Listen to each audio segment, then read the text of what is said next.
Hello student, welcome to brain booster. আজকে আমরা আলোচনা করব ডব্লিউবিসিএস প্রিলিমস পরীক্ষায় আগত বিগত বছরের গণিত অর্থাৎ ম্যাথের প্রশ্ন উত্তর নিয়ে।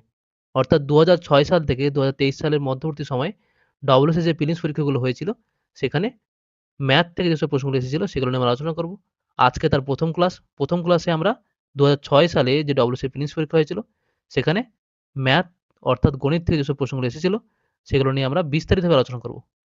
চলো দেখে নিই যে ২০০৬ সালে কেমন ধরনের প্রশ্ন এসেছিল। দেখো প্রথম প্রশ্ন কি রয়েছে? নিম্নলিখিত প্রতিটি গুচ্ছে বৃসদৃশ শব্দটি নির্ণয় করুন। তোমরা উত্তর করার চেষ্টা করো, তারপরে আমি উত্তর করে দিচ্ছি। সঠিক উত্তর কি হবে? সঠিক উত্তর কি হবে? মূলো। কেন হবে মূলো? কারণ হচ্ছে কি কলা, আপেল, পেয়ারা এগুলো কিন্তু মাটির উপরে জন্মায়। ঠিক আছে? সেই লজিক অনুযায়ী কিন্তু মূলো হচ্ছে মাটির নিচে জন্মায়। তাই সঠিক উত্তর কি হবে? মূলো। চলো দেখে নিই পরের প্রশ্ন কি আছে। 4.5 ইন্টু 2.5 মিটার মাপের একখণ্ড বস্তু থেকে যদি 1 ইন্টু 1 মিটার মাপের টুকরো কেটে নেওয়া যায়, তবে এমন মাপের কতগুলি টুকরো পাওয়া যাবে? বলো, কিভাবে করবে তোমরা? এই অঙ্ক করার ক্ষেত্রে আমরা কি করতাম? যে 4.5 ইন্টু 2.5 একটা এর ক্ষেত্রফলটা বের করে নিতাম। তারপরে একে আমরা কি করতাম? ভাগ করে দিতাম 1 ইন্টু 1 দিয়ে। তারপরে যে অ্যান্সার পেতাম সেটাকে আমরা সঠিক বলে গণ্য করতাম। কিন্তু এটা লজিক্যাল প্রশ্ন। এটা কিন্তু সেভাবে করা যাবে না। ১ম এ কি করতে হবে আমাকে? এই যে টুকরোটা, ১ম যে টুকরোটা তার হচ্ছে সেটাকে আমাকে চিত্র আকারে কিন্তু ভেবে নিতে হবে। যে এটা কি? দৈর্ঘ্য কত? 4.5 বলেছে। আর প্রস্থ কত? 2.5। তাহলে 4.5 হলে তাহলে কতগুলো টুকরো হবে দেখো? ১ মিটার করে যদি হয়, কারণ 1 ইন্টু 1 বলেছে। ১ মিটার করে যদি হয়, তাহলে কতগুলো টুকরো হবে? এই একটা টুকরো। ১, ২, ৩, ৪। তাহলে ১ মিটার, ২ মিটার, ৩ মিটার, ৪ মিটার এখানে 0.5 কিন্তু পড়ে থাকবে। ঠিক আছে? আর এদিক দিয়ে কত? ২.৫ মিটার রয়েছে। তাহলে কি করি আমরা? এই ১ মিটার, ২ মিটার আর এটা 0.5 পড়ে থাকবে। 0.5 গুলোকে তো আর 1 মিটার 1 ইন্টু 1 মিটার হবে না। বুঝতে পেরেছ? তাহলে এগুলো বাদ চলে যাবে। তাই না? এগুলো কিন্তু সবগুলো বাদ চলে যাবে। তাহলে আল্টিমেটলি কতগুলো টুকরো পড়ে থাকবে? ১, ২, ৩, ৪, ৫, ৬, ৭, ৮। ৮ টা টুকরো হচ্ছে 1 ইন্টু 1 মিটারে হচ্ছে ৮ টা টুকরো হচ্ছে পাওয়া যাবে। বুঝতে পেরেছ? চলো দেখে নিই পরের প্রশ্ন কি আছে? নিম্নলিখিত প্রতিটি গুচ্ছে বৃসদৃশ শব্দটি নির্ণয় করুন। বলো, এদের মধ্যে কোনটি আলাদা?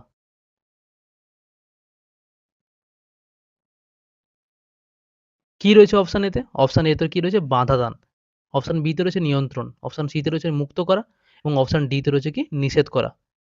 ৩ টে যে অপশন রয়েছে অপশন এ, বি এবং ডি এগুলো কিন্তু কি বলছে? সব নিষেধ রিলেটেড, প্রহিবিশন রিলেটেড।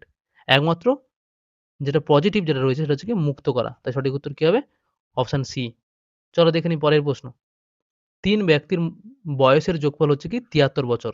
তাহলে কি বলছে? ৩ ব্যক্তির বয়সের যোগফল হচ্ছে ৭৩ বছর। ১০ বছর পর তাদের বয়সের যোগফল কত হবে? করো, তোমরা উত্তর করার চেষ্টা করো।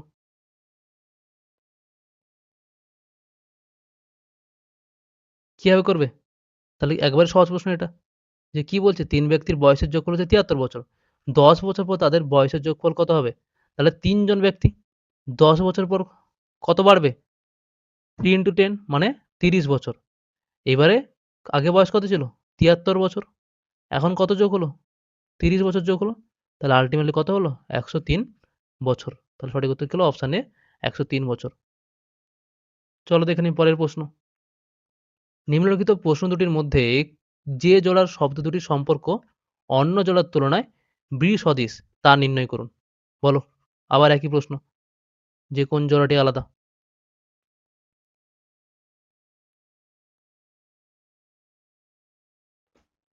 দেখো অপশন এ তে কি রয়েছে? উৎপাদন সমৃদ্ধি। অপশন বি তে কি রয়েছে? জীবাণু রোগ, খরা দুর্ভিক্ষ, ভূমিকম্প কম্প আর বিধ্বংসতা। তো যে অপশনগুলো রয়েছে সেগুলো কিন্তু একটার কারণে আরেকটি ঘটে। খরার ফলে দুর্ভিক্ষ হয়, জীবাণুর ফলে রোগ হয়, ভূমিকম্পের ফলে বিধ্বংসতা হয়। এই ৩ টে অপশন হচ্ছে কি নেগেটিভ ওয়েতে রয়েছে। ঠিক আছে? একমাত্র পজিটিভ ওয়েতে কি রয়েছে? উৎপাদন থেকে কি হয়? সমৃদ্ধি হয়। এটা কিন্তু পজিটিভ ওয়েতে রয়েছে। বাদবাকি সবগুলো কিন্তু নেগেটিভ ওয়েতে রয়েছে। সঠিক উত্তর কি হবে তাই? অপশন এ হবে। উৎপাদন সমৃদ্ধি। চলো 6 নম্বর প্রশ্ন কি রয়েছে? একটি নির্বাচনে মোট 5 লক্ষ ভোটের মধ্যে 8,000 ভোট হচ্ছে বাতিল হলো। বাকি বৈধ ভোটের 60% একটি দলের পক্ষে গেল। তাহলে ওই দলের প্রাপ্ত ভোট সংখ্যা কত? করো, উত্তর করার চেষ্টা করো তোমরা। কি বলছে? যে ভোটার কত ছিল? 5 লক্ষ। ঠিক আছে? 5 লক্ষ হচ্ছে ভোটার ছিল। সেখান থেকে বাতিল কটা ভোট বাতিল হয়েছিল? 8,000 ভোট হচ্ছে বাতিল হয়ে গেছে। 8,000 মাইনাস করে দিই। তাহলে কত থাকবে? 0,0,0,294 মানে 4,92,000 ভোটার হচ্ছে কি থাকবে? বৈধ থাকবে। এই বৈধ ভোটের 60% ভোট হচ্ছে কিন্তু একটি দল পেয়েছিল। তাহলে এর 60% মানে 4,92,000 এর 60% মানে 60/100 তাহলে দুটো শূন্য কেটে গেলে কি হবে? গুণ করে দিই। 0, 0 6 দুগুণে 12 র 2 9 ছয় 54 একে 55 6 চারে 24 আর 5 এ হচ্ছে 29 মানে 2,95,200 জন হচ্ছে ভোটার হচ্ছে কি ওই দল হচ্ছে পেয়েছিল। বুঝতে পেরেছো? তাহলে ওই দলের প্রাপ্ত ভোট সংখ্যা কত হলো? অপশন ডি যে 2,95,200 জন বা 200টি ভোট। চলো দেখে নিই পরের প্রশ্ন কি রয়েছে। নিম্নলিখিত প্রশ্ন দুটির মধ্যে যে জোড়ার শব্দ দুটির সম্পর্ক অন্য জোড়ার তুলনায় বৃসদৃশ তা নির্ণয় করুন। বলো কোনটা সঠিক উত্তর হবে?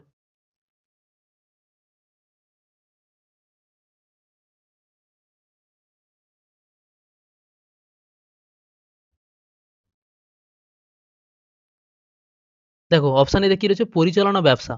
অপশন বি তে রয়েছে নৌচালনা জলযান, সম্পাদনা সংবাদপত্র এবং অপশন ডি তে রয়েছে উৎপাদন পণ্য। দেখো এই ৩ টে অপশন এ, সি, বি এগুলো কি রয়েছে? সব পরিচালনা রিলেটেড। ঠিক আছে? পরিচালনা সম্পাদনা কিন্তু রিলেটেড। কিন্তু বাদবাকি দেখো অপশন ডি টা কিন্তু আলাদা। এখানে উৎপাদন থেকে পণ্য। তো সঠিক উত্তর কি হবে? Option D. চলো ৮ নম্বর প্রশ্ন কি রয়েছে দেখো। একটি এলাকায় 25% পরিবারে হচ্ছে ফোন আছে এবং 40% পরিবারে হচ্ছে টিভি সেট আছে। আর কি বলছে? 15% পরিবারের ফোন ও টিভি সেট দুটোই আছে। তাহলে 15% এমন মানুষ যারা কিন্তু এর মধ্যে রয়েছে, এর মধ্যেও রয়েছে। যদি জানা থাকে যে ফোন ও টিভি সেটের কোনোটাই নেই, এমন পরিবারের সংখ্যা হচ্ছে ১২০০ জন। তবে ওই এলাকার মোট পরিবারের সংখ্যা কত? করার চেষ্টা করো। কিভাবে করবে বলো? দেখো, তাহলে কিভাবে বের করব? আগে আমাদের বের করতে হবে যে কি? যে এমন পরিবার যাদের ফোন ও টিভি কিন্তু উভয়ই রয়েছে, সেটা বের করতে হবে। কিভাবে করব? তাহলে ১ম এ কি বলছে? যে 25% হচ্ছে তাদের কাছে কি রয়েছে? ফোন রয়েছে। 25 প্লাস আর 40% যাদের কাছে কি রয়েছে? টিভি রয়েছে। এদে এদের কাছে রয়েছে। এর কাছে ফোন রয়েছে, এর কাছে টিভি রয়েছে। কিন্তু 15% এমন যাদের কাছে কিন্তু উভয় জিনিস রয়েছে। ফোন, টিভি উভয়। এই 15% কিন্তু এর মধ্যে রয়েছে, কিন্তু এর মধ্যেও রয়েছে। তো এটা কিন্তু আমাকে বাদ দিতে হবে যোগ করে। দুটো যোগ করে। তাহলে বাদ দিলে কি হবে? 25 আর 40 যোগ করে কত হবে? 65 মাইনাস 15 তাহলে কত হলো? 50% তাহলে 50% এমন পরিবার যাদের কাছে কিন্তু কোনো না কোনো জিনিস কিন্তু আছে। তাহলে নেই কাদের কাছে? টোটাল কত? 100% ঠিক আছে? সেখান থেকে আমি 50% যদি বাদ দিই, তাহলে কত থাকছে? আর 50% পড়ে থাকছে। 50% পরিবার এমন যাদের কাছে কিন্তু কোনো কিছুই নেই। তাহলে সেই 50% এর মান কিন্তু আমার দেওয়া রয়েছে। কতজন দেওয়া রয়েছে? ১২০০ জন। তো 50% মানে কি? ১২০০ জন। তাহলে 100% কত হবে? কারণ টোটাল কি 100%? 100% সমান কত হবে? ২৪০০ জন। তাহলে ওই এলাকায় মোট পরিবারের সংখ্যা কত হবে? ২৪০০ জন। ঠিক আছে? তাই ২৪০০ টি পরিবার। ওকে? চলো দেখে নিই পরের প্রশ্ন কি রয়েছে। নিচের ৩ টি শব্দ সম্পর্কে প্রদত্ত বিকল্প বর্ণনাগুলির মধ্যে কোনটি সর্বাপেক্ষা হচ্ছে যথাযথ বলেছে? বলো। যে শান্তিনিকেতন, যাদবপুর, কল্যাণী। এগুলি পশ্চিমবঙ্গের বিশ্ববিদ্যালয় শহর? এগুলিতে লোক বেড়াতে যায়? এগুলিতে কলকাতা থেকে সহজেই পৌঁছানো যায়? না এগুলিতে বড় হোটেল নেই? কোনটা সঠিক উত্তর হবে বলো? সবচেয়ে সর্বাপেক্ষা যথাযথ বলেছে। দেখো সর্বাপেক্ষা যথাযথ। এমনি সবগুলো ঠিক আছে। কিন্তু appropriate কোনটা হবে? যে এগুলো হচ্ছে কি অপশন এ এগুলি পশ্চিমবঙ্গের হচ্ছে বিশ্ববিদ্যালয় শহর। বুঝতে পেরেছো? চলো দেখে নিই পরের প্রশ্ন। ১০ নম্বর প্রশ্ন কি রয়েছে? একটি স্কুলে শুধু ৬ষ্ঠ শ্রেণী থেকে ১ম শ্রেণী পর্যন্ত ছাত্র ভর্তি করা হয়। যদি ৬ষ্ঠ শ্রেণী থেকে ৮ম শ্রেণী পর্যন্ত শ্রেণীতে দৈনিক ৬টি পিরিয়ড করে কিন্তু ক্লাস নেওয়া হয়। তাহলে কি বলছে যে ষষ্ঠ শ্রেণী থেকে অষ্টম শ্রেণী পর্যন্ত শ্রেণীতে দৈনিক ৬টি পিরিয়ড করে কিন্তু ক্লাস নেওয়া হয়। আর নবম ও দশম শ্রেণীতে নেওয়া হয় দৈনিক ৭টি করে।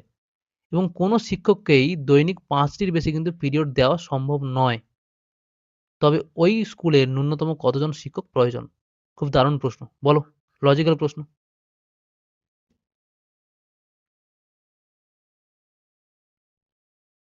তাহলে কিভাবে করব? দেখো কি বলছে, যদি ষষ্ঠ শ্রেণী থেকে অষ্টম শ্রেণী পর্যন্ত দৈনিক ৬টি পিরিয়ড হয়। তাহলে ষষ্ঠ শ্রেণী প্লাস সপ্তম শ্রেণী প্লাস হচ্ছে অষ্টম শ্রেণী। তাহলে ৩ টে শ্রেণী। ঠিক আছে? কটা করে পিরিয়ড? ৬টা করে পিরিয়ড। ৩ টে শ্রেণী ৬টা করে, মানে তাহলে কটা ক্লাস হলো? ৬ ৩ ১৮টি ক্লাস হলো। ঠিক আছে? এবার কি বলছে? যে নবম শ্রেণী আর দশম শ্রেণীতে নেওয়া দৈনিক ক্লাস হচ্ছে কটা? ৭টা করে।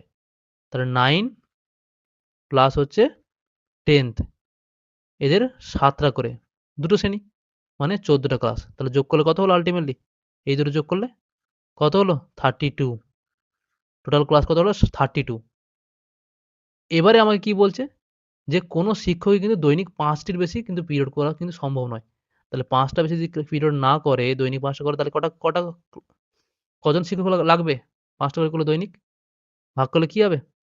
৫ ৬ ৩০, 6.4 আর ৪ ৫ ২০, মানে 6.4 এতজন শিক্ষক লাগবে। এবার 6.4 বলে শিক্ষক হয় না? তাহলে কটা শিক্ষক লাগবে? তাহলে ৭ জন কিন্তু আল্টিমেটলি এর পরের ঘর চলে যাবে। মানে ৭ জন শিক্ষক লাগবে। বুঝতে পেরেছ? কারণ ৬ জন শিক্ষকের দ্বারা হবে না। আরো একজন শিক্ষক লাগবে। চলো দেখে নিই পরের প্রশ্ন কি রয়েছে। ঘড়ি সাধারণ সংকেত। শব্দ দুটির সম্পর্কের মধ্যে অনুরূপ সম্পর্ক যুক্ত জোড়াটি হচ্ছে নির্ণয় করুন। কি বলছে? যে ঘড়ির সঙ্গে হচ্ছে সাধারণ সংকেত। কারণ কি? যে ঘড়ির নির্দিষ্ট সময়ের ব্যবধানে কিন্তু একটা সংকেত বা টিকটিক অ্যালার্ম বা এই শব্দের বা সময় নির্দেশ করে। ঠিক আছে? তার সঙ্গে কোন জোড়াটি মিলবে? কারখানা সাইরেন, গৃহ কক্ষ, মোটর গাড়ি ইঞ্জিন, গ্রন্থাগার পুস্তক। সঠিক উত্তর কি হবে? অপশন এ হবে। কারণ কি? যে কারখানাতে নির্দিষ্ট সময়ে বা কাজ শুরু বা শেষ হওয়ার সময় কিন্তু সাইরেন বাজানো হয়। ঠিক আছে?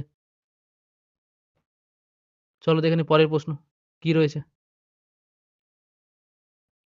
এ, বি অক্ষরগুলিকে একটি সারিতে সাজাতে গেলে মোট কয়টি ভিন্ন ধরনের বিন্যাস পাওয়া যাবে? বলো। দারুণ প্রশ্ন এটা। আসে মাঝে মাঝে পরীক্ষায় এই টাইপের প্রশ্ন। যদি ভিন্ন ধরনের অক্ষর থাকে বা সংখ্যা থাকে, ধরো থাকলো এ, বি, সি আর ডি। তখন আমরা কি করি? যদি কটা রয়েছে? ৪ টে। ঠিক আছে? ৪ টের ক্ষেত্রে আমার কটা ফ্যাক্টর তৈরি হতে পারে? যে করি আমরা কি 4 ইনটু 3 ইনটু 2 ইনটু 1। তাহলে গুণ করলে আল্টিমেটলি ৪ ৩ ১২, ১২ ২ ২৪, মানে ২৪ রকমভাবে কিন্তু তাকে সাজানো যাবে। ঠিক আছে?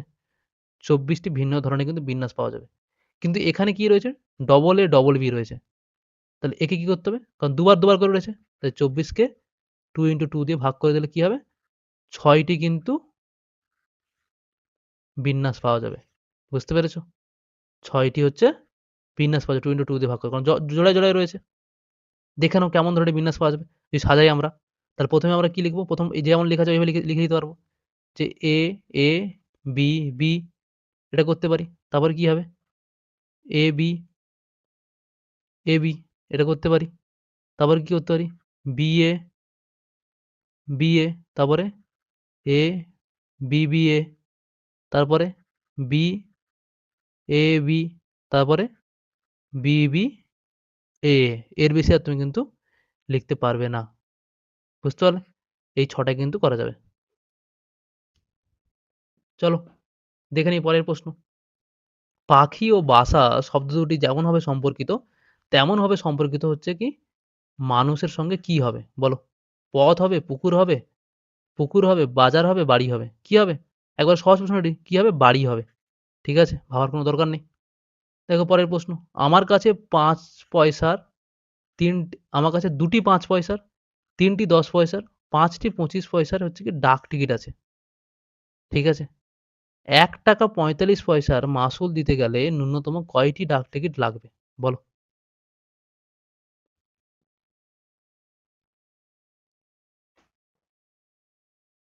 তাহলে কি বলছে? যে ৫ পয়সা দুটো রয়েছে আমার কাছে আর ১০ পয়সা ৩ টে এবং ৫ টা হচ্ছে ২৫ পয়সা রয়েছে। ২৫ পয়সার ডাকটিকিট রয়েছে। এবার আমাকে কি করতে হবে? ৳১.৩৫ হচ্ছে মাসুল দিতে হবে। তাহলে ন্যূনতম কয়টি ডাকটিকিট লাগবে? ঠিক আছে? তাহলে ৳১.৪৫ মানে কি? কত পয়সা হচ্ছে টোটাল? ১৪৫ পয়সা। তাহলে যখন আমি ন্যূনতম বলেছি তাহলে আমি কি করব? আগে বড় সংখ্যাটা নেব, মানে বড় পয়সা নেব। তাহলে আমি ২৫ পয়সা দিয়ে ১ম ভাগ করব একে। ভাগ করলে কি হবে? ২৫ ৫ এ ১২৫। পড়ে থাকে কত? ২০ পয়সা। তাহলে ৫ টা হচ্ছে ২৫ পয়সার। ৫ টি হচ্ছে কি ২৫ পয়সা আমি ১ম এ ব্যবহার করলাম, দিলাম। তারপর কি করলাম? আর পড়ে থাকলো কি ২০ পয়সা। তাহলে এবার কি দেবো? ৫ পয়সা দেবো না ১০ পয়সা দেবো? ন্যূনতম বলেছে। তাহলে ১০ পয়সা দেবো। তো ১০ পয়সার কটা লাগবে? ২ টো লাগবে। তবে কিন্তু কমপ্লিট হয়ে যাবে। তাই না? তাহলে ২ টো হচ্ছে ১০ পয়সা। তাহলে আল্টিমেটলি কটা লাগলো? যে ৫ আর ২ তো কটা হলো? ৭ টা। ৭ টি হচ্ছে কি? ৭ টি হচ্ছে ডাক টিকিট লাগবে। দেখো ১৫ নম্বর প্রশ্ন। একটি সাংকেতিক ভাষায় ডেমোগ্রাফি শব্দটি বোঝাতে লেখা হয়, এটা লেখা হয়। এবং ইকোনমিক্স বলতে তাহলে কি লেখা হবে? বলো। Letter series. কিভাবে করবে এটা? তাহলে আমি করার চেষ্টা করি। কি রয়েছে? ডেমোগ্রাফি। DEMOGRAPHY।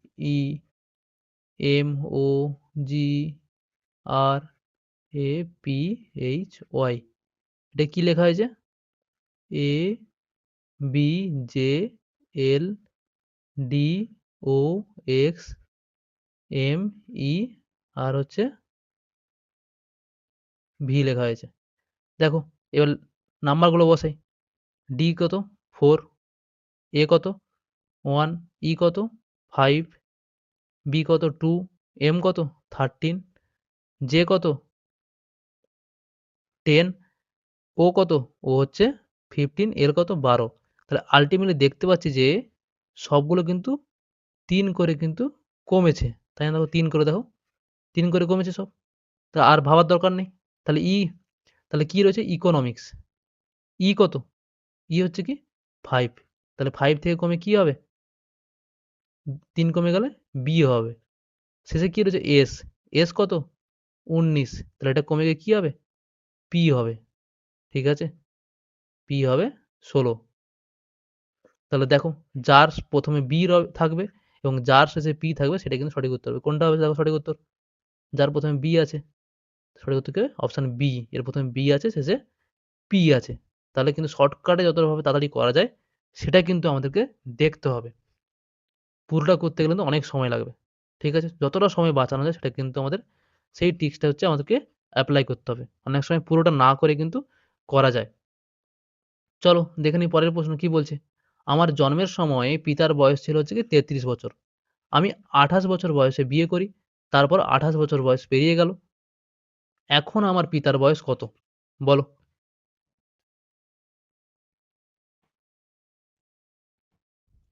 কিভাবে করব? যে আমার জন্মের সময় পিতার বয়স ছিল ৩৩ বছর। এবার কি বলছে যে আমি ২৮ বছর বয়সে বিয়ে করি। তাহলে আমি এবং তারপর ২৮ বছর পেরিয়ে গেছে। তাহলে আল্টিমেটলি বয়স কত হয়েছে? যে ২৮ প্লাস ২৮ মানে কত? 56 আর 56 তাহলে এখন আমার পিতার বয়স তাহলে কি হবে? তাহলে 56 এর সঙ্গে আমার 56 কি যোগ করব? ৩৩ যোগ করব। তাহলে কত হলো? 89 এটা হবে অ্যান্সার। ও এখানে অ্যান্সার গুলো ভুল রয়েছে। তাহলে অপশন সি এইটা হবে 89 বছর। ঠিক আছে? তাহলে এখন আমার পিতার বয়স কত হবে? 89 বছর। চলো দেখে নিই পরের প্রশ্ন কি রয়েছে 70 নম্বর প্রশ্ন। একটি সাংকেতিক ভাষায় নোবেলিটি শব্দটি বোঝাতে লেখা হয় 67135389 তাহলে এফাবেল বোঝাতে লেখা হয় হচ্ছে 42244150 এই ভাষায় যে ফ্যালিয়েবল মানে ফ্যালিয়েবলকে আমরা কিভাবে লিখব? দেখো তোমরা ১ম এ বলো কিভাবে করা যায় শর্টকাটে? এগুলো কিন্তু পরীক্ষার পেপারে আসে এগুলো রিজনিং এ থাকবেই। প্রত্যেক পরীক্ষার রিজনিং কিন্তু লেটার সিরিজ থেকে বা নাম্বার সিরিজ থেকে কিন্তু থাকবেই। দেখো কি রয়েছে? এখানে বলছে কি অ্যাফেয়েবল, এখানে দেখো বিএলই রয়েছে। আর এখানেও যেটা চেয়েছে আমাদের সেখানেও কিন্তু বিএলই রয়েছে, তাই না? বিএলইর মানটা কি আছে এখানে 150, তাই না? 150, তাহলে নিশ্চয়ই এই বিএলইর মান কিন্তু 150 কিন্তু অবশ্যই কিন্তু হবে। তাহলে দেখো কোনটার শেষে 150 রয়েছে? Option D. তাহলে এটাই হবে সঠিক উত্তর। আর ভাবার কি দরকার আছে? আর কিন্তু ভাবার আমাদের দরকার নেই। তোমরা নিজেরা প্র্যাকটিস করো ওটা। দেখো কি রয়েছে পরের প্রশ্ন। একজন কলেজ শিক্ষকের শনিবার বাদে সপ্তাহে কোনো একদিনে কোনো ক্লাস কিন্তু থাকে না। শনিবার তাকে অন্তত ৪ ঘন্টা কলেজে থাকতে হয় এবং অন্য ৪ দিনের প্রতিদিনে অত্যন্ত ৭ ঘন্টা কিন্তু কলেজে থাকতে হয়। কিন্তু ওই ৪ দিনের মধ্যে ২ দিন তিনি অধ্যক্ষের অনুমতি নিয়ে কিন্তু কলেজের বাইরে ৩ ঘন্টা কাটাতে পারেন। তাহলে সাধারণ সপ্তাহে অন্তত তাকে কত ঘন্টা কলেজে কাটাতে হয়? বলো। তোমরা করার চেষ্টা করো। কিভাবে করবে?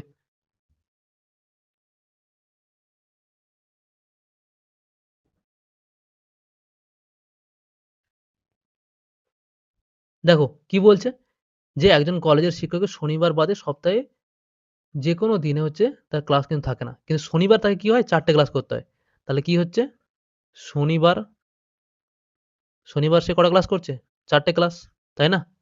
এবারে কি বলছে? যে অন্য ৪ দিনের অত্যন্ত ৭ ঘন্টা করে কিন্তু তাকে কলেজে থাকতে হয়। তাহলে অন্যান্য ৪ দিন তাকে কিন্তু ৭ ঘন্টা থাকতে হয়। কিন্তু একটা কিন্তু কন্ডিশন রয়েছে। কি রয়েছে? ওই ৪ দিনের ২ দিন সে কিন্তু অধ্যক্ষের অনুমতি নিয়ে কিন্তু কলেজের বাইরে ৩ ঘন্টা কিন্তু কাটাতে পারে। তাহলে ২ দিন সে কলেজের বাইরে কাটাচ্ছে। তাহলে ২ দিন ৩ ঘন্টা করে কিন্তু ২ দিন। তাহলে যে ২ দিন ৩ ঘন্টা করে বাইরে কাটাচ্ছে তাহলে আল্টিমেটলি ৭ ঘন্টা ৩ ঘন্টা সে বাইরে কাটিয়ে দিচ্ছে। তাহলে বাকি পড়ছে ঘন্টা? ৪ ঘন্টা। ৪ ইন্টু ২ মানে ৮ ঘন্টা।